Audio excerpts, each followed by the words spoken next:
Hi hello welcome back to R G tailoring class.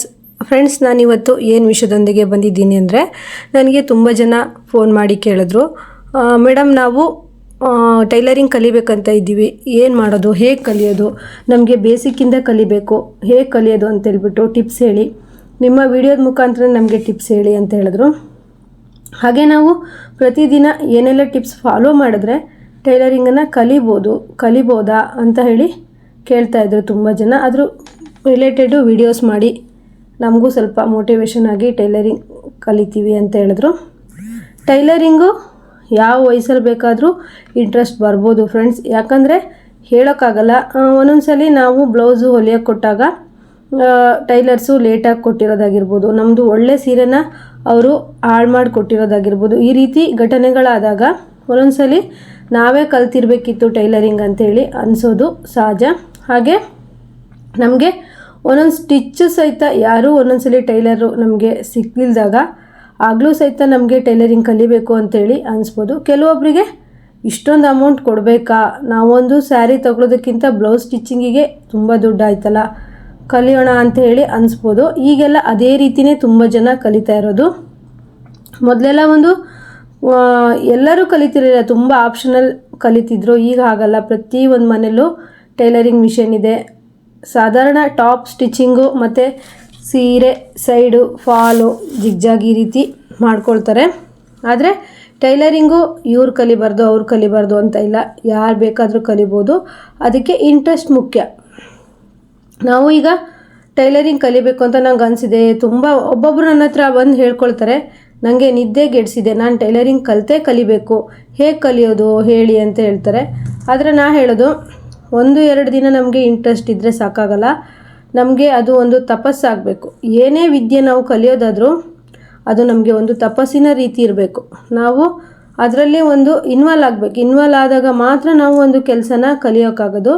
Example, ನಾನು YouTube ಮಾಡಿರೋ ಬಗ್ಗೆನೇ ಹೇಳ್ತೀನಿ. ನಾನು ಟೈಲರಿಂಗ್ ಕಲಿತಾದ್ಮೇಲೆ ಯೂಟ್ಯೂಬ್ ಚಾನಲ್ ಸ್ಟಾರ್ಟ್ ಮಾಡಿರೋದು. ಯೂಟ್ಯೂಬ್ ಚಾನಲ್ ಸ್ಟಾರ್ಟ್ ಮಾಡಿ ಈಗ 1 ವರ್ಷ ಆಯಿತು ಅಷ್ಟೇ. ನಾನು ಯೂಟ್ಯೂಬ್ ಚಾನಲ್ ಸ್ಟಾರ್ಟ್ ಮಾಡುವಾಗ ನನಗೆ ಅದ್ರ ಬಗ್ಗೆ ಏನು ಅಂತ ಗೊತ್ತಿಲ್ಲ. ಹೀಗೆ ವೀಡಿಯೋಸ್ಗಳು ನೋಡ್ತಿದ್ದೆ, ಒಂದು ಸಣ್ಣ ಐಡಿಯಾಸು ಸಹ ನನಗೆ ಇರಲಿಲ್ಲ. ಹಾಗೆ ತುಂಬ ಚಾನಲ್ಸ್ಗಳನ್ನೆಲ್ಲ ನೋಡ್ತಾ ಇದ್ದೆ. ಆಗ ನಾನು ಸಡನ್ನೇ ಸ್ಟಾರ್ಟ್ ಮಾಡಿದಾಗ ಪ್ರತಿದಿನ ನಾನು ಕೆಲಸ ಮಾಡ್ತಾಯಿದ್ದೆ. ಏನು ಮಾಡಿದೆ ಅಂದರೆ, ಒಂದು ತಪಸ್ಸಿನ ರೀತಿಯೇ ರಾತ್ರಿ ಹಗಲು ನಿದ್ದೆ ಊಟ ಬಿಟ್ಬಿಟ್ಟು ನಾನು ವಿಡಿಯೋ ಮಾಡೋದು, ಎಡಿಟ್ ಮಾಡೋದು, ಹಾಕೋದು, ಏನು ವಿಡಿಯೋ ಹಾಕ್ಬೋದು, ಹೇಗೆ ಹಾಕ್ಬೋದು, ಹೇಗೆ ವಿಡಿಯೋಸ್ ಜನ ಇಷ್ಟಪಡ್ತಾರೆ ಅಂತೇಳ್ಬಿಟ್ಟು ತುಂಬ ಥಿಂಕ್ ಮಾಡಿ ಕಲಿತಾ ಹೋದೆ. ನಾವು ಕೆಲಸನ ಪ್ರತಿನಿತ್ಯ ನಾವು ಜಾಸ್ತಿ ಟೈಮ್ ಅದಕ್ಕೆ ಕೊಟ್ಟಾಗ ನಾವು ಒಂದು ಕೆಲಸದಲ್ಲಿ ಸಕ್ಸಸ್ಸನ್ನು ಕಾಣ್ತೀವಿ. ಅದೇ ರೀತಿ ಟೈಲರಿಂಗ್ ಅನ್ಬೋದು, ಇನ್ನು ಬೇರೆ ಕೆಲಸನಾದರೂ ಆಗ್ಬೋದು. ಯಾವುದೇ ಕೆಲಸಕ್ಕೆ ನಾವು ಟೈಮ್ ಕೊಡಲಿಲ್ಲ, ಅದರಲ್ಲಿ ಇಂಟ್ರೆಸ್ಟ್ ಇರಲಿಲ್ಲ ಅಂದರೆ ನಮಗೆ ಟೈಲರಿಂಗ್ ಆಗಲಿ ಯಾವುದೇ ಕೆಲಸ ಆಗಲಿ ಮಾಡೋದಕ್ಕೆ ಸಾಧ್ಯ ಇಲ್ಲ. ಹಾಗಾಗಿ ನಾನು ಟೈಲರಿಂಗ್ ಕಲಿತಂತಹ ಸಂದರ್ಭದಲ್ಲಿ ಟೈಲರಿಂಗ್ ರಿಲೇಟೆಡೇ ನಾನು ಹೇಳ್ತಾ ಇರೋದ್ರಿಂದ, ನಾನು ಕಲಿತಾಗ ಏನು ಮಾಡ್ತಿದ್ದೆ ಅಂದರೆ, ಟೈಲರಿಂಗ್ ಕ್ಲಾಸಿಗೆ ಹೋಗಿ ಜಾಸ್ತಿ ಟೈಮು ಸ್ಟಿಚ್ಚಿಂಗಿಗೆ ಕೊಡ್ತಾಯಿದ್ದೆ. ಈಗ ನೀವು ಟೈಲರಿಂಗ್ ಕಲಿಬೇಕು, ನಾನು ಹೇಗೆ ಯಾವ ರೀತಿ ಕಲಿತ್ರೆ ಒಳ್ಳೆಯದು ಅಂತ ಬಿಗಿನರ್ಸ್ ಕೇಳೋದಾದರೆ, ನನಗೆ ತುಂಬ ಜನ ಕೇಳ್ತಾ ಇರ್ತಾರೆ, ಏನೋ ವೀಡಿಯೋಸ್ ನೋಡಿ ಕಲಿತೀನಿ, ನನಗೆ ಟಿಪ್ಸ್ ಹೇಳಿ ಅಂಥೇಳಿ. ನಾನು ಹೇಳೋದು, ನೀವು ವೀಡಿಯೋಸ್ ನೋಡೇ ಕಲಿತೀರೋ, ಇಲ್ಲ ಆಫ್ಲೈನ್ ಕ್ಲಾಸಿಗೆ ಹೋಗಿ ಕಲಿತೀರೋ ಅಥವಾ ಆನ್ಲೈನ್ ಕ್ಲಾಸಿಗೆ ಹೋಗಿ ಕಲಿತೀರೋ, ಯಾವ್ದು ಮಾಡಿದ್ರೂ ನೀವು ಪ್ರತಿದಿನ ಅದಕ್ಕೆ ಟೈಮ್ ಕೊಡಬೇಕು. ಅಕಸ್ಮಾತ್ ವಾರಕ್ಕೆ 1 ದಿವಸ 1 ಅಥವಾ 2 ದಿವಸ ನೀವು ಪರವಾಗಿಲ್ಲ, ಅದು ಮಾಡದೇ ಇದ್ದರೂ ನಡೆಯುತ್ತೆ. ನೀವು ವಾರದಲ್ಲಿ 1 ದಿವಸ ನಾವೇನೋ ಕಲಿತಿರೋದ್ರ ಬಗ್ಗೆ ಚಿಂತೆ ಮಾಡಿ ವಾರ ಪೂರ್ತಿ ಆರಾಮಾಗಿರ್ತೀವಿ ಅಂದರೆ ಟೈಲರಿಂಗ್ ಕೆಲಸ ಅಲ್ಲ, ಯಾವ ಕೆಲಸನೂ ಸಹಿತ ನಾವು ಮಾಡೋದಕ್ಕೆ ಸಾಧ್ಯ ಇಲ್ಲ. ನಾವು 90% ನಾವು ಯಾವ ಕೆಲಸ ಮಾಡ್ತಿರ್ತೀವಿ ಅಥವಾ ಏನನ್ನು ಕಲಿತಿರ್ತೀವಿ ಅದ್ರ ಕಡೆ ಗಮನ ಕೊಟ್ಟರೆ ನಾವು ಯಾವ ಕೆಲಸನಾದರೂ ಕಲಿಬೋದು. ಅದರಲ್ಲಿ ಮೇಯ್ನ್ ಈಗ ನಾನು ಟೈಲರಿಂಗ್ ಬಗ್ಗೆ ಹೇಳ್ತಾ ಇದ್ದೀನಿ. ನೀವು ಟೈಲರಿಂಗ್ ಸ್ಟಾರ್ಟಿಂಗಿಂದನೇ ಕಲಿತಿದ್ದೀರಾ ಅಂತ ಅಂದ್ಕೊಳ್ಳಿ. ನೀವು ಏನು ಮಾಡಬೇಕು ಫಸ್ಟು ಅಂದರೆ, ನಿಮ್ಮ ಮನೇಲಿ ಯಾವುದಾದ್ರೂ ಹಳೆಯ ಬಟ್ಟೆಗಳಿದ್ದರೆ 1 ವಾರ ಅದನ್ನೇ ಹೊಲಿದುಬಿಟ್ಟು ಪ್ರಾಕ್ಟೀಸ್ ಮಾಡ್ಕೊಬೇಕು. ನೆಕ್ಸ್ಟು ನೀವು ಹಳೆ ಬಟ್ಟೆನೆಲ್ಲ ಹೊಲಿದು ಪ್ರಾಕ್ಟೀಸ್ ಆದಮೇಲೆ ಸಣ್ಣ ಪುಟ್ಟ ದಿಂಬಿನ ಕವರ್ ಆಗಿರ್ಬೋದು, ಏನಾದರೂ ಸಣ್ಣ ಪುಟ್ಟ ಹೊಲಿಬೇಕು. ನಂತರ ನೀವು ವಿಡಿಯೋಸ್ಗಳನ್ನು ನೋಡ್ತಾ ಇರಬೇಕು. ನಿಮಗೆ ಡೈರೆಕ್ಟು ಬ್ಲೌಸ್ ಕಟ್ಟಿಂಗ್ ನನಗೆ ಸ್ವಲ್ಪ ಅರ್ಥ ಆಗುತ್ತೆ, ನನಗೆ ನಾನು ಮಾಡಬಲ್ಲೆ ಅಂತ ಅನಿಸಿದ್ರೆ ಮಾತ್ರ ನೀವು ಡೈರೆಕ್ಟಾಗಿ ಬ್ಲೌಸ್ ಕಟ್ಟಿಂಗಿಗೆ ಹೋಗಿ. ಇಲ್ಲ ಅಂದರೆ ನೀವು ಫಸ್ಟಿಗೆ ಪೇಟಿಕೋಟು ಹಾಗೆ ಲಂಗ ಬ್ಲೌಸು ಆಗಿರ್ಬೋದು, ಹಾಗೆ 2 ಪೀಸ್ ಡ್ರೆಸ್ ಹಾಗೆಯೇ ಒಂದು ಆಫ್ ಡ್ರೆಸ್ ಥರ ಸ್ಟಿಚ್ ಮಾಡ್ತಾ ಹೋಗಿ. ನಂತರ ನೀವು ಬ್ಲೌಸ್ಗೆ ಬನ್ನಿ. ಡೈರೆಕ್ಟಾಗಿ ಬ್ಲೌಸ್ಗೆ ಬಂದು ಡೈರೆಕ್ಟಾಗಿ ಬ್ಲೌಸ್ ಕಲಿಯೋಂಥ ಐಡಿಯಾಸ್ ಅಷ್ಟು ಚುರುಕು ನೀವಿದ್ರಿ ಅಂದರೆ ಬ್ಲೌಸ್ ವೀಡಿಯೋಸ್ ಎಲ್ಲ ನೋಡ್ಬೋದು, ಕಲಿಬೋದು. ಆದರೆ ನಿಮಗೆ ಸ್ವಲ್ಪ ನಿಧಾನದಲ್ಲಿದ್ದೀರ, ನಿಮಗೆ ಅರ್ಥ ಆಗ್ತಿಲ್ಲ ಅಂದರೆ ನೀವು ಫಸ್ಟ್ ಸ್ಟಾರ್ಟಿಂಗು ಹಾಗೆಯೇ ನೀವು ಮಗುಗೆ ಫ್ರಾಕ್ ಆಗಿರ್ಬೋದು, ಲಂಗ ಬ್ಲೌಸ್ ಆಗಿರ್ಬೋದು, ದಿಂಬಿನ ಕವರ್ ಆಗಿರ್ಬೋದು, ಹಾಗೆ ಸೋಫಾ ಕವರ್, ಈ ರೀತಿ ಸ್ವಲ್ಪ ಪ್ರಾಕ್ಟೀಸ್ ಮಾಡೋದು ತುಂಬ ಒಳ್ಳೆಯದು ಅಂತ ಹೇಳ್ತೀನಿ. ಅದಾದ ತಕ್ಷಣ ನೆಕ್ಸ್ಟು ನೀವು ಬ್ಲೌಸ್ ಕಟ್ಟಿಂಗಿಗೆ ಬಂದ್ರಿ. ಇದನ್ನೆಲ್ಲ ಕಲ್ತ್ಬಿಟ್ಟು ನಾವೀಗ ಬ್ಲೌಸ್ ಕಟ್ಟಿಂಗ್ಗೆ ಕಲಿಬೇಕು ಅಂದರೆ ಡೈರೆಕ್ಟಾಗಿ ಬಟ್ಟೆ ಮೇಲೆ ಕಟ್ ಮಾಡ್ಬೋದಾ? ಬೇಡ, ನೀವು ಡೈರೆಕ್ಟಾಗಿ ಬಟ್ಟೆ ಮೇಲೆ ಕಟ್ ಮಾಡಬೇಡಿ. ನ್ಯೂಸ್ ಪೇಪರ್ನ ಒಂದು ವಾರ ಅಭ್ಯಾಸ ಮಾಡಿ. ನೆಕ್ಸ್ಟು ನೀವು ವೈಟ್ ಡ್ರಾಯಿಂಗ್ ಶೀಟ್ ಬರುತ್ತಲ್ಲ, ಅದರಲ್ಲಿ ನೀವು ಅಭ್ಯಾಸ ಮಾಡಿ. ಹಾಗೆ ನೀವು ಒಂದು ವೈಟ್ ನೋಟ್ಬುಕ್ಕನ್ನು ತಗೊಂಡು ನೀವು ಎಲ್ಲ ಸೈಜಿನ ಅಳತೆನೂ ಫಸ್ಟು ಸ್ಕೆಚ್ ಮಾಡೋದಾಗಲಿ, ನೋಟ್ ಮಾಡ್ಕೊಳ್ಳೋದಾಗಲಿ, ಹಾಗೆ ಕಲಿಯೋದಾಗಲಿ ಮಾಡಬೇಕು. ತುಂಬ ಹಾರ್ಡ್ ವರ್ಕ್ ಮಾಡಿದರೆ ನೀವು ಜಸ್ಟ್ 2 ಮಂತ್ಸ್ ಅಥವಾ 3 ಮಂತ್ಸಲ್ಲಿ ನೀವು ವಿಡಿಯೋಸ್ ನೋಡಿಬಿಟ್ಟೆ ಟೈಲರಿಂಗ್ ಕೆಲಸನ ಕಲಿಬೋದು. ಅಥವಾ ಆಫ್ಲೈನ್ ಕ್ಲಾಸ್ ಯಾರಾದರೂ ಹತ್ತಿರ ಹೇಳ್ಕೊಡ್ತಿದ್ದಾರೆ ಅಂದರೆ ನೀವು ಆಫ್ಲೈನ್ ಕ್ಲಾಸನ್ನು ಸ್ವಲ್ಪ ತಗೊಂಡು ಈ ಪ್ರಾಕ್ಟೀಸನ್ನೆಲ್ಲ ಮಾಡಿದ್ರಿ ಅಂದರೆ ಖಂಡಿತವಾಗ್ಲೂ ನೀವು ಟೈಲರಿಂಗ್ ಕೆಲಸನ ಮಾಡ್ಬೋದು. ಅಂಥ ಕಷ್ಟವಾದ ಕೆಲಸ ಏನೂ ಅಲ್ಲ. ಆದರೆ ನಮ್ಮ ಪ್ರತಿ ಶ್ರಮದಿಂದ ಇದರಲ್ಲಿ ಶ್ರಮ ಪಟ್ಟರೆ ಮಾತ್ರ ಲಾಭ ಇದೆ. ನಾವು ವಾರ ಪೂರ್ತಿ ತಿರುಗಾಡಕ್ಕೆ ಹೋಗ್ತೀವಿ, ವಾರದಲ್ಲಿ 1-2 ದಿನ ಟೈಲರಿಂಗ್ ಅಭ್ಯಾಸ ಮಾಡ್ತೀವಿ ಅಂದರೆ ಅದು ನಿಜವಾಗೂ ಆಗದೆ ಇರೋವಂಥ ಕೆಲಸ. ನೀವು ಈ ರೀತಿ ತುಂಬ ಮನೆಯಲ್ಲಿ ಮಕ್ಕಳು ಶಾಲೆಗೆ ಹೋದ್ಮೇಲೆ, ಮನೆಯಲ್ಲಿ ಹಸ್ಬೆಂಡ್ ಕೆಲಸಕ್ಕೆ ಹೋದ್ಮೇಲೆ ನೀವು ಫ್ರೀ ಇರ್ತೀರಾ ಅಂದರೆ ದಿನ ಅಭ್ಯಾಸ ಮಾಡಿ. ಹಾಗೆ ನೋಡಿ, ಇವಾಗ ಯೂಟ್ಯೂಬ್ ಚಾನಲ್ಸ್ ವೀಡಿಯೋಸ್ ಹಾಕ್ತಾ ಇರ್ತಾರೆ ಟೈಲರಿಂಗ್ ರಿಲೇಟೆಡ್ ವೀಡಿಯೋಸು. ನೀವೇನಾದರೂ ಕಮೆಂಟ್ ಮಾಡಿದ್ರೂ ಸಹಿತ ತಕ್ಷಣ ರಿಪ್ಲೈ ಕೊಡ್ತಾ ಇರ್ತಾರೆ, ಹಾಗೆ ರೆಸ್ಪಾನ್ಸು ಸಹಿತ ಮಾಡ್ತಾ ಇರ್ತಾರೆ. ತೀರಾ ಯಾರು ರೆಸ್ಪಾನ್ಸ್ ಮಾಡದೇ ಇರೋ ಥರ ಯಾರೂ ಇರೋದಿಲ್ಲ. ನಾನು ತುಂಬ ವೀಡಿಯೋಸಲ್ಲಿ ನೋಡಿದ್ದೀನಿ, ತುಂಬ ಕಮೆಂಟ್ಸಲ್ಲಿ ನೋಡಿದ್ದೀನಿ, ರಿಪ್ಲೈ ಕೊಟ್ಟಿರ್ತಾರೆ. ಯಾರು ಟೈಲರಿಂಗ್ ಹೇಳ್ಕೊಡ್ತಾ ಇರ್ತಾರೆ ಅವರು ಅಕಸ್ಮಾತ್ ನಿಮ್ಮ ಫೋನ್ ಕಾಂಟ್ಯಾಕ್ಟಿಗೆ ಅವ್ರು ಸಿಕ್ಕಿದ್ರು ಅಂದರೆ ಸಣ್ಣ ಪುಟ್ಟ ಕನ್ಫ್ಯೂಷನ್ನು ನೀವು ಕೇಳ್ಕೊಬೋದು. ನಮಗೆ ಇಷ್ಟು ಹೇಳ್ಕೊಡೋರು ಯಾರೂ ಇರಲಿಲ್ಲ. ಈಗೆಲ್ಲ ತುಂಬಾ ಸಪೋರ್ಟಿಂಗ್ ಇದೆ. ಈಗೆಲ್ಲ ನಮ್ಮೂರಲ್ಲಿ ಆಫ್ಲೈನ್ ಕ್ಲಾಸಲ್ಲಿ ಹೇಳ್ಕೊಡಲು ಯಾರೂ ಇಲ್ಲ ಅಂದರೆ ಈಗ ನೋಡಿ ಯೂಟ್ಯೂಬ್ ವೀಡಿಯೋಸಲ್ಲೇ ಎಷ್ಟೊಂದು ಹೇಳ್ತಾ ಇರ್ತಾರೆ. ನಿಮ್ಗೆ ಏನಾದರೂ ಕನ್ಫ್ಯೂಷನ್ ಆದರೆ ಕಮೆಂಟ್ ಮಾಡಿದ್ರೆ ಲೈವ್ ವೀಡಿಯೋದಲ್ಲಿ ಬಂದು ಹೇಳ್ತಾರೆ. ಹಾಗೆ ಇನ್ನೊಂದು ವೀಡಿಯೋದಲ್ಲಿ ಹೇಳ್ತಾ ಇರ್ತಾರೆ. ನಾನು ತುಂಬ ವೀಡಿಯೋಸ್ ನೋಡಿದ್ದೀನಿ, ವ್ಯೂವರ್ಸ್ ಕೇಳಿದರು, ಅವರಿಗೋಸ್ಕರ ಹೇಳ್ತಾ ಇದ್ದೀನಿ. ಈ ಥರ ಎಲ್ಲ ಹೇಳ್ತಾ ಇರ್ತಾರೆ, ತುಂಬ ಖುಷಿ ಆಗುತ್ತೆ. ಹಾಗಾಗಿ ನಾನು ಹೇಳೋದೇನು ಅಂದರೆ, ಇಂಟ್ರೆಸ್ಟ್ ಇದೆಯಾ ನಿಮಗೆ, ಸ್ಟಿಚ್ ಮಾಡಲೇಬೇಕು ಅನ್ನೋ ಅನಿವಾರ್ಯ ಇದೆಯಾ, ಖಂಡಿತವಾಗ್ಲೂ ನೀವೊಂದು ಕೆಲಸ ಮಾಡ್ಬೋದು ಇದನ್ನು. ಮತ್ತು ನನಗೆ ಕಾಲ್ ಮಾಡಿದರು, ನಾನು ಪಾರ್ಟ್ ಟೈಮ್ ಜಾಬ್ ಮಾಡ್ತೀನಿ, ಸಂಜೆ ನಾನು 4 ಗಂಟೆ ಮೇಲೆ ಫ್ರೀ ಇರ್ತೀನಿ, ಆ ಟೈಮಲ್ಲಿ ಟೈಲರಿಂಗ್ ಕೆಲಸನ ಕಲಿತು ಮಾಡ್ಬೋದಾ ಅಂತ ನನಗೆ ತುಂಬ ಜನ ವ್ಯೂವರ್ಸ್ ಫೋನ್ ಮಾಡಿ ಕೇಳಿದ್ರು. ಮಾಡ್ಬೋದು, ತುಂಬ ಮಾಡ್ಬೋದು. ಯಾಕಂದರೆ ಅದರಲ್ಲಿ ನೀವು ಫಸ್ಟ್ ಸ್ಟಾರ್ಟಿಂಗು ನೀವು ಪಾರ್ಟ್ ಟೈಮ್ ಜಾಬ್ ಮಾಡಿ ಬಂದಮೇಲೆ ನೀವು ಪ್ರತಿದಿನ ಈ ರೀತಿ ಹಾರ್ಡ್ ವರ್ಕ್ ಮಾಡಿ ನೆಕ್ಸ್ಟು ನೀವು ಬ್ಲೌಸನ್ನು ಸ್ಟಿಚ್ ಮಾಡ್ಬೋದು. ಯಾಕಂದರೆ ನಮ್ಮ ಮನೆ ಹತ್ತಿರ ಇರೋ ಸ್ಕೂಲು ಟೀಚರ್ ಒಬ್ಬರೂ ಸಹಿತ ಹಾಗೆ ಶಾಲೆ ಟೀಚಿಂಗ್ ಎಲ್ಲ ಮುಗಿಸೋದ್ಮೇಲೂ ಸಹಿತ ಸ್ಟಿಚ್ಚಿಂಗ್ ಮಾಡ್ತಾರೆ. ಅವರು ಜಸ್ಟ್ ಯಾವುದೇ ಆಫ್ಲೈನ್ ಕ್ಲಾಸಿಗೂ ಹೋಗ್ದೇ ವೀಡಿಯೋಸ್ ನೋಡಿ ಕಲ್ತಿರೋ ಅಂಥವ್ರು. ಶಾಲೆ ಈಗ ನೋಡಿ ಏಪ್ರಿಲ್ ಮೇ ತಿಂಗಳಲ್ಲೆಲ್ಲ ಶಾಲೆ ರಜೆ ಇರುತ್ತೆ, ಆ ಟೈಮಲ್ಲಿ ಫುಲ್ಲು ಬಟ್ಟೆ ಸೀಸನ್ ಇರುತ್ತೆ, ಆ ಟೈಮಲ್ಲಿ ಅವರು ಸ್ಟಿಚ್ ಮಾಡ್ತಾರೆ, ಅಲ್ಲೂ ಸಹಿತ ಅರ್ನಿಂಗ್ಸ್ ಮಾಡ್ತಾರೆ.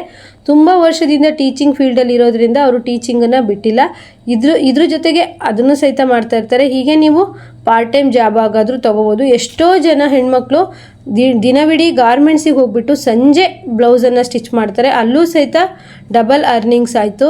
ಹೀಗೆಲ್ಲ ಇದರಿಂದ ತುಂಬಾ ಉಪಯೋಗ ಇದೆ.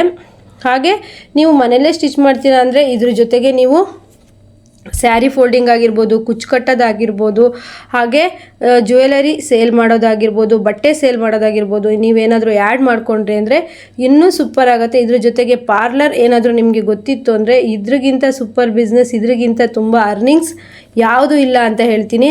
ಹಾಗೆ ನೀವು ಬರೀ ಈಗ ಹೇಗಂತಂದರೆ ತುಂಬ ಕಾಂಪಿಟೇಷನ್ ಇರೋದ್ರಿಂದ ಹೊಸ ಡಿಸೈನನ್ನು ಸ್ಟಿಚ್ ಮಾಡೋದಕ್ಕೆ ಶುರು ಮಾಡಿ, ಆಗ ನಿಮಗೆ ಕಸ್ಟಮರು ಜಾಸ್ತಿ ಆಗ್ತಾರೆ ಅಂತ ಹೇಳ್ತೀನಿ. ಹಾಗೆ ಇದು ಈಗ ತಾನೇ ಸ್ಟಾರ್ಟಿಂಗ್ ಕಲಿತಾ ಇರೋರಿಗಾಗಿ ಮಾಡ್ತಾ ಇರೋ ವಿಡಿಯೋ ಆಗಿರೋದ್ರಿಂದ ತುಂಬ ನೀವು ಏನು ಮಾಡಬೇಕು ಅಂದರೆ ಸ್ಟಾರ್ಟಿಂಗ್ ಕಲಿತಾ ಇರೋರು ಪೇಪರ್ ಕಟ್ಟಿಂಗನ್ನು ತುಂಬ ಜಾಸ್ತಿ ಮಾಡಬೇಕು. ನೀವು ಬಟ್ಟೆ ಮೇಲೆ ಮಾರ್ಕ್ ಹಾಕೋದೇ ಆದರೆ ಕಾಟನ್ ಲೈನಿಂಗ್ ಅಂತ ಸಿಗುತ್ತೆ. ಕಾಟನ್ ಲೈನಿಂಗ್ 1 ಮೀಟ್ರ್ ತಂದುಬಿಟ್ಟು ನೀವು ಯಾರೆಲ್ಲ ನಿಮಗೆ ಯಾರ ವಿಡಿಯೋ ಅರ್ಥ ಆಗುತ್ತೋ ಅವ್ರ ವಿಡಿಯೋನೇ ನೋಡಿಬಿಟ್ಟು ನೀವು ಮಾರ್ಕ್ ಹಾಕೋದು ಮಾಡಿ. ಆದರೆ ಕಟ್ ಮಾಡಬೇಡಿ. ಬಟ್ಟೆ ಮೇಲೆ ಜಸ್ಟ್ ಒಂದು ವಾರ ನೀವು ಮಾರ್ಕ್ ಹಾಕೋದನ್ನು ಅಭ್ಯಾಸ ಮಾಡ್ಕೊಳ್ಳಿ. ಆಮೇಲೆ ನಿಮಗೆ ಬೇಡದೇ ಇರೋ ವೇಸ್ಟ್ ಪೀಸಲ್ಲಿ ಕಟ್ ಮಾಡಿ ಅಂತ ಹೇಳ್ತೀನಿ. ಹಾಗೆ ನೀವು ಯೂಟ್ಯೂಬ್ ಚಾನಲ್ ನೋಡಿಬಿಟ್ಟೆ ಕಲಿತೀನಿ ಅಂದರೆ ಒಬ್ಬರು ಚಾನಲನ್ನು ಕ್ಲೀನಾಗಿ ಮೇಂಟೈನ್ ಮಾಡಿ. ತುಂಬ ಜನ ವೀಡಿಯೋಸ್ ನೋಡಿ ಕಲಿಯೋದಕ್ಕೆ ಹೋಗಿ ಮಾಡುವಂಥ ತಪ್ಪು ಏನು ಅಂತ ಅಂದರೆ, ಒಂದು ದಿವಸ ಒಬ್ಬರು ಚಾನಲ್ ನೋಡ್ತಾರೆ, ಇನ್ನೊಂದು ದಿವಸ ಇನ್ನೊಬ್ಬರು ಚಾನಲ್ ನೋಡ್ತಾರೆ. ಹೀಗೆ ಮಾಡೋದ್ರಿಂದ ನಮಗೆ ಯಾವುದೂ ಸಹಿತ ಅರ್ಥ ಆಗಲ್ಲ, ತುಂಬಾ ಕನ್ಫ್ಯೂಸ್ ಆಗುತ್ತೆ. ನಿಮಗೆ ಒಬ್ಬರು ಚಾನಲ್ ನೀವು ಮೇಂಟೈನ್ ಮಾಡ್ತಾ ಇದ್ದೀರಾ ಅಂದರೆ ನೋಡ್ತಾ ಇದ್ದೀರಾ ಅಂತಂದರೆ ನೀವು 1-2 ದಿವಸ ಏನು ಟೆನ್ಷನ್ ಮಾಡ್ಕೊಬೇಡಿ, ಬರೀ ನೋಡೋದು ಮಾಡಿ, ಏನು ಹೇಳ್ತಾರೆ ಅಂದರೆ ನಮಗೆ ಅರ್ಥ ಆಗುತ್ತೆ. ಹಾಗೆ ಮಾಡಿದಾಗ ನೀವು ಕಲಿಬೋದು. ಇವತ್ತೇ ನೋಡಿ, ಇವತ್ತೇ ನಾನು ಅದನ್ನು ಕಟ್ ಮಾಡಿ, ಇವತ್ತೇ ನಾನು ಹಾಳು ಮಾಡ್ತೀನಿ ಆ ಬಟ್ಟೆನ ಅಂತ ಹೋದರೆ ತಪ್ಪಾಗುತ್ತೆ. ನೀವು ಹಾಗೆ ಮಾಡಬೇಡಿ. 1-2 ದಿವಸ ವೀಡಿಯೋಸನ್ನು ಚೆನ್ನಾಗಿ ಅಬ್ಸರ್ವ್ ಮಾಡಿ ನೋಡಿ, ಆಮೇಲೆ ಪೇಪರ್ ತಂದು ಕಟಿಂಗ್ ಮಾಡಿ. ನೆಕ್ಸ್ಟು ವೇಸ್ಟ್ ಪೀಸ್ ನಿಮ್ಮ ಮನೆಗೆ ಯಾವುದಾದ್ರೂ ಇದ್ದರೆ ಅದ್ರ ಮೇಲೆ ಮಾರ್ಕ್ ಮಾಡಿ ಕಟ್ ಮಾಡಿ ಹಾಗೆ ಸ್ಟಿಚ್ ಮಾಡಿ. ಮತ್ತು ಇನ್ನೊಂದು ನಾನು ಟಿಪ್ಸ್ ಹೇಳ್ತೀನಿ. ನೀವು ಯಾವುದಾದ್ರೂ ಸ್ಟಿಚ್ ಮಾಡಿರೋ ಬ್ಲೌಸನ್ನು ನೀಟಾಗಿ ಹೊಲಿಗೆ ಫುಲ್ಲು ಬಿಚ್ಚಿಬಿಡ್ತೀರಾ, ಒಂದು ಸಾದಾ ಬ್ಲೌಸೇ ತಗೊಳ್ಳಿ, ಲೈನಿಂಗ್ ಇಲ್ಲದೇ ಸ್ಟಿಚ್ ಮಾಡಿರೋ ಬ್ಲೌಸನ್ನು ನೀಟಾಗಿ ಬಿಚ್ಚಿ ಮತ್ತು ಅದನ್ನು ಐರನ್ ಮಾಡ್ಕೊಳ್ಳಿ.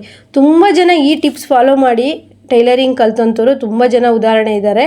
ನನಗೂ ಸಹಿತ ಆ ರೀತಿ ಹೇಳಿದರು. ಅಂದರೆ ಏನು ಮಾಡಿದ್ದಾರೆ, ಯಾರೂ ಹೇಳ್ಕೊಡೋಕ್ಕಿಲ್ಲ ಅಕ್ಕಪಕ್ಕ, ಮತ್ತು ಆವಾಗ ಯೂಟ್ಯೂಬ್ ಚಾನಲೆಲ್ಲ ಇಲ್ಲದೆ ಇರುವಾಗ ಇದೇ ರೀತಿ ಮಾಡ್ತಿದ್ರಂತೆ. ಹೇಗಂದರೆ ಸ್ಟಿಚ್ ಮಾಡಿರೋ ಬ್ಲೌಸನ್ನು ನೀಟಾಗಿ ಬಿಡಿಸೋದು, ನೆಕ್ಸ್ಟು ಅದನ್ನು ಐರನ್ ಮಾಡೋದು, ಹಾಗೆ ಅದ್ರ ಪ್ರಕಾರನೇ ಹೊಲಿಯೋದು. ಈಗೆಲ್ಲ ಯೂಟ್ಯೂಬ್ ಚಾನಲ್ಸ್ ಎಲ್ಲ ಇದೆ, ಸ್ಟಿಚ್ ಮಾಡೋದು ಹೇಳ್ಕೊಟ್ಟಿರ್ತಾರೆ, ಅದೇ ಪ್ರಕಾರನೇ ಸ್ಟಿಚ್ ಮಾಡಿದ್ರೆ ಸ್ಟಿಚ್ ಮಾಡೋದು ಬಂದಾಗೋಯ್ತು.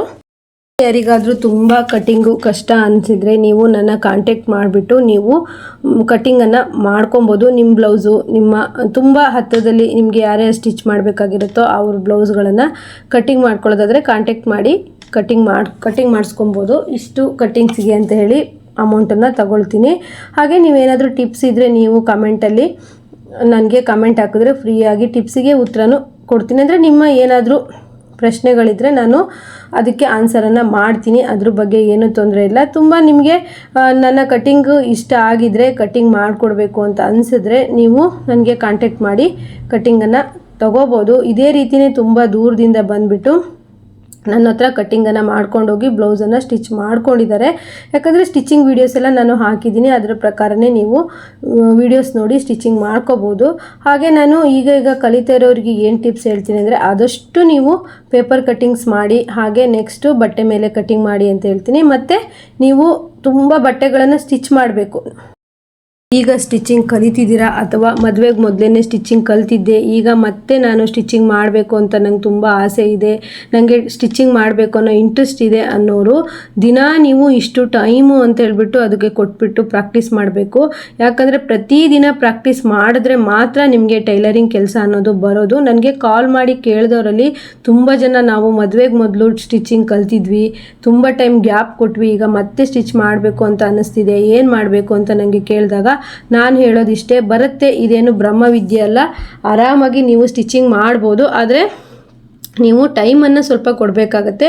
ಫಸ್ಟು ಸ್ಟಾರ್ಟಿಂಗ್ ನೀವು ಸ್ವಲ್ಪ ಜಾಸ್ತಿ ಟೈಮನ್ನು ಕೊಟ್ಟರೆ ನೀವು ನೆಕ್ಸ್ಟು ನಿಮಗೆ ಬೇಗ ಕಡಿಮೆ ಟೈಮಲ್ಲಿ ಬ್ಲೌಸನ್ನು ಸ್ಟಿಚ್ ಮಾಡ್ಕೋಬೋದು. ಯಾವುದೇ ಕೆಲಸ ಆದರೂ ಅಷ್ಟೇ ಫ್ರೆಂಡ್ಸ್, ನಾವು ಕಲಿಯೋ ತನಕ ಸ್ವಲ್ಪ ಟೈಮನ್ನು ಜಾಸ್ತಿ ಕೊಡಬೇಕಾಗತ್ತೆ, ಆಮೇಲೆ ನೆಕ್ಸ್ಟು ಅದು ಈಸಿ ಆಗ್ತಾ ಹೋಗುತ್ತೆ. ಹಾಗಾಗಿ ನಾನು ಹೇಳೋದೇನು ಅಂದರೆ, ನೀವೊಂದು ಬ್ಲೌಸ್ ಸ್ಟಿಚ್ ಮಾಡೋದ್ರಿಂದ 500 ಆಗ್ತಾಯಿದೆ ಒಂದೊಂದು ಬ್ಲೌಸಿಗೆ, ಇನ್ನೂ 500 ಆಗುತ್ತೆ ಸದ್ಯದಲ್ಲೇ. ಇಷ್ಟು ಅಮೌಂಟನ್ನು ನೀವು ಉಳಿಸ್ಬೇಕು ಅಂತ ಇದ್ದರೆ ಮನೇಲೇ ಮಿಷನ್ ಇದೆ, ಆರಾಮಾಗಿ ನಾನು ಸ್ಟಿಚ್ ಮಾಡ್ಕೊಬೋದು, ಟೈಮ್ ಇದೆ, ನಂಗೆ ಮನೆಯಿಂದ ಸಪೋರ್ಟ್ ಇದೆ ಅಂದರೆ ಖಂಡಿತವಾಗ್ಲೂ ಸ್ಟಿಚಿಂಗ್ ಕಲೀರಿ. ಸ್ಟಿಚಿಂಗ್ ಕಲಿಯೋಕ್ಕೆ ಇಂಟ್ರೆಸ್ಟ್ ಬಂದಿರೋರು ಈ ವಿಡಿಯೋ ನೋಡ್ತಾ ಇದ್ದರೆ ಮಿಸ್ ಮಾಡ್ದೇನೆ ನಾನು ಹೇಳಿರೋ ಟಿಪ್ಸನ್ನೆಲ್ಲ ಫಾಲೋ ಮಾಡಿ ಸ್ಟಿಚ್ ಮಾಡಿ. ಆದರೆ ದಿನಕ್ಕೆ ನೀವು 1 ಅವರ್ ಆದರೂ ನೀವು ಪ್ರಾಕ್ಟೀಸಿಗೆ ಟೈಮ್ ಕೊಡಿ ಅಂತ ಹೇಳ್ತೀನಿ. ಹಾಗೆಯೇ ಏನಾದರೂ ನಿಮಗೆ ಕನ್ಫ್ಯೂಷನ್ ಇದ್ದರೆ ಕಮೆಂಟ್ ಮಾಡಿ, ಹಾಗೆ ಲೈವ್ ವಿಡಿಯೋಗಳಿಗೆ ಬನ್ನಿ. ಏನಾದರೂ ಇದ್ದರೆ ನೀವು ಕೇಳ್ಬೋದು, ನಿಮಗೆ ಏನಾದರೂ ಡೌಟ್ಸ್ ಇದ್ದರೆ. ಹಾಗೆ ಬ್ಲೌಸ್ ಸ್ಟಿಚಿಂಗ್ ನಾನು ತುಂಬ ಈಸಿಯಾಗಿ ನಮ್ಮ RG ಟೈಲರಿಂಗಲ್ಲಿ ಹೇಳ್ಕೊಟ್ಟಿದ್ದೀನಿ. ತುಂಬ ಈಸಿ ಮೆಥಡಲ್ಲಿ ಹೇಳ್ಕೊಟ್ಟಿದ್ದೀನಿ. ಒಂದು 2 ಸರಿ ನೀವು ಅಬ್ಸರ್ವ್ ಮಾಡಿದ್ರೆ ಮತ್ತೆ ನೀವು ಆರಾಮಾಗಿ ಕಟ್ಟಿಂಗ್ ಮಾಡ್ತೀರಾ. ಹಾಗೆ ಸ್ಟಿಚಿಂಗು ಅಷ್ಟೇ, ತುಂಬ ನಿಧಾನವಾಗಿ ನಾನು ಸ್ಟಿಚಿಂಗ್ ಮಾಡಿರೋ ವೀಡಿಯೋಸ್ ತುಂಬ ಇದೆ. ಆ ಸ್ಟಿಚಿಂಗ್ ಮಾಡಿರೋ ವೀಡಿಯೋಸನ್ನು ನೋಡಿ ಅಂತ ಹೇಳ್ತಾ ಈ ವಿಡಿಯೋ ನಿಮಗೆ ಒಂದು ಮೋಟಿವೇಶನ್ ವಿಡಿಯೋ ಆಗಿದೆ ಅಂತ ಅಂದ್ಕೊತೀನಿ. ವಿಡಿಯೋನ ನೋಡಿದಂಥವ್ರೆಲ್ಲರೂ ನಿಮಗೆ ಇಷ್ಟ ಆಗಿದರೆ ಲೈಕ್ ಮಾಡಿ, ಹಾಗೆ ಶೇರ್ ಮಾಡಿ ಅಂತ ಹೇಳ್ತಾ, ಇನ್ನೇನಾದರೂ ನಿಮಗೆ ಮೋಟಿವೇಶನ್ ವೀಡಿಯೋಸ್ ಬೇಕಿದ್ದರೆ ನನಗೆ ಕಮೆಂಟ್ ಮಾಡಿ. ನೆಕ್ಸ್ಟ್ ವಿಡಿಯೋದಲ್ಲಿ ಮತ್ತೆ ನಾನು ಇನ್ನೂ ಹೆಚ್ಚು ಟಿಪ್ಸ್ಗಳೊಂದಿಗೆ ಬರ್ತೀನಿ. ಆದರೆ ಹೊಸದಾಗಿ ಪ್ರಾಕ್ಟೀಸ್ ಮಾಡೋರು ಆದಷ್ಟು ಪೇಪರ್ ಕಟ್ಟಿಂಗ್ ಮಾಡಿ ನೋಟ್ಸ್ ಮಾಡಿಟ್ಕೊಳ್ಳಿ. ನೋಟ್ಸು ತುಂಬ ಇಂಪಾರ್ಟೆಂಟ್ ಆಗಿರುತ್ತೆ. ಯಾಕಂದರೆ ನಮ್ಮ ಟೈಲರಿಂಗ್ ಕ್ಲಾಸಿಗೆ ಬರೋರು ಒಬ್ಬಳು ಟೈಲರಿಂಗ್ ಕಲಿಯೋದಕ್ಕಿಂತ ಮುಂಚೆ ಅದೆಷ್ಟು ಚೆನ್ನಾಗಿ ನೋಟ್ಸು ಮಾಡಿಟ್ಕೊಂಡಿದ್ಲು ಅಂದರೆ, ಈಗೆಲ್ಲ ಯೂಟ್ಯೂಬಲ್ಲೆಲ್ಲ ಶಾರ್ಟ್ಸಲ್ಲೆಲ್ಲ ಬರ್ತಾ ಇರುತ್ತೆ. ಅದರಲ್ಲಿ ನೀವು ನೋಡಿಬಿಟ್ಟು ಎಷ್ಟು ಚೆನ್ನಾಗಿ ಬರ್ಕೊಂಡಿದ್ಲು ಅಂದರೆ ನನಗೆ ಖುಷಿ ಆಯಿತು. ನಾನು ಸಹ ಈ ರೀತಿ ಪುಸ್ತಕ ಮೇಂಟೈನ್ ಮಾಡಿಲ್ಲ, ಅಷ್ಟು ಚೆನ್ನಾಗಿ ಮೇಂಟೈನ್ ಮಾಡಿದ್ಲು. ಹಾಗಾಗಿ ನೀವು ಏನು ನೋಡ್ತೀರಾ, ಏನು ನಿಮಗೆ ಅರ್ಥ ಆಯಿತು ಅನಿಸುತ್ತೆ ಅದನ್ನೆಲ್ಲ ನೀವು ನೋಟ್ಸ್ ಮಾಡ್ಕೊಳ್ತಾ ಹೋಗಿ. ಈಸಿಯಾಗಿ ₹1 ನೀವು ಖರ್ಚು ಮಾಡ್ದೇನೆ ನೀವು ಸ್ಟಿಚಿಂಗನ್ನು ಕಲಿಬೋದು. ಹಾಗೆ ತುಂಬ ಚೆನ್ನಾಗಿ ಸ್ಟಿಚ್ ಮಾಡ್ಬೋದು. ನನಗೆ ಕಾಲ್ ಮಾಡಿರೋಂಥ ವ್ಯೂವರ್ಸಲ್ಲಿ ಹೇಳೋದು, ನಾವು ಟೈಲರಿಂಗ್ ಕ್ಲಾಸಿಗೆ ಹೋಗಿಲ್ಲ, ಆದರೂ ಸಹಿತ ನಾವೀಗ ತುಂಬ ಚೆನ್ನಾಗಿ ಟೈಲರಿಂಗ್ ಮಾಡ್ತಾ ಇದ್ದೀವಿ ಅಂತ ಹೇಳ್ತಾರೆ. ಅದನ್ನು ಕೇಳಿದಾಗ ನನಗೆ ತುಂಬ ಖುಷಿ ಆಗುತ್ತೆ. ತುಂಬ ಬ್ರಿಲಿಯಂಟ್ ಇರ್ತಾರೆ ಈಗಿನ ಲೇಡೀಸು, ಆದರೆ ಅದನ್ನು ಉಪಯೋಗಿಸ್ಕೊಳ್ತಾ ಇರಲ್ಲ. ಆದರೆ ನಾನು ಹೇಳೋದು, ನೀವು ಒಂದು ಸ್ವಲ್ಪ ಟೈಮ್, ಒಂದು 6 ತಿಂಗಳು ನೀವು ಮನೇಲೇ ಪ್ರಾಕ್ಟೀಸ್ ಮಾಡಿದ್ರೆ ತುಂಬ ಚೆನ್ನಾಗಿ ಬಂದು ಹೋಗುತ್ತೆ ಅಂತ ಹೇಳ್ತಾ ಈ ವಿಡಿಯೋನ ಇಲ್ಲಿಗೆ ಮುಗಿಸ್ತಾ ಇದ್ದೀನಿ. ನೆಕ್ಸ್ಟ್ ವಿಡಿಯೋದಲ್ಲಿ ಮತ್ತೆ ಸಿಗೋಣ. ಎಲ್ರಿಗೂ ಬಾಯ್.